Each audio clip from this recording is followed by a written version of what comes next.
याच प्रकरणावरती चित्रा वाघ यांनी नेमकी काय प्रतिक्रिया दिली आहे आपण बघूयात।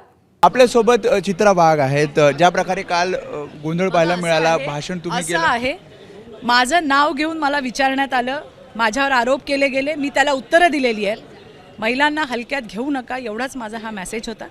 त्यांनी माझं नाव घेतलं म्हणून मी त्याला उत्तर दिलं। विषयाची सुरुवात मी केली नाही, विषय दुसऱ्यांनी चालू केला, मी माझं मत मांडलं।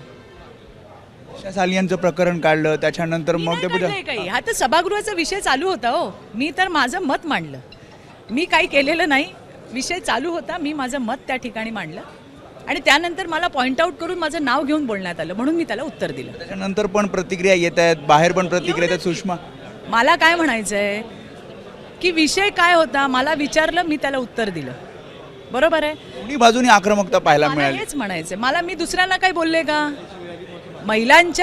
महिलांना हलक्यात घेऊ नका, त्यांना वाटलं की बाबा प्रत्येक वेळेला दादागिरी चालते तशी चालेल तर ती मी घाबरत नाही, घाबरत तर मी कोणाच्या बापाला नाही, हे तर मी आजही सांगते।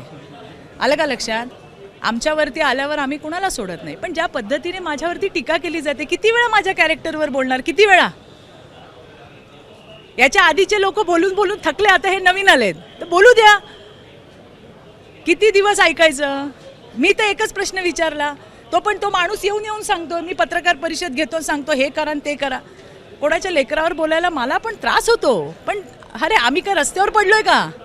तुम्ही जेव्हा उठणार तेव्हा आमच्या कॅरेक्टरवर बोलणार, हे आम्ही एकच बोललो। आणि कसं आहे, तुम्ही दगड मारला तर दगड खाण्याची पण कॅपॅसिटी ठेवली पाहिजे ना। मी माझी भूमिका मांडली, त्याच्यामध्ये यांचं काय होतं काय? बाईंचं त्यांच्या नेत्याने माझ्यावर नाव घेऊन सांगितलं म्हणून त्याला मी उत्तर दिलं। एबीपी माझा, उघडा डोळे बघा नीट।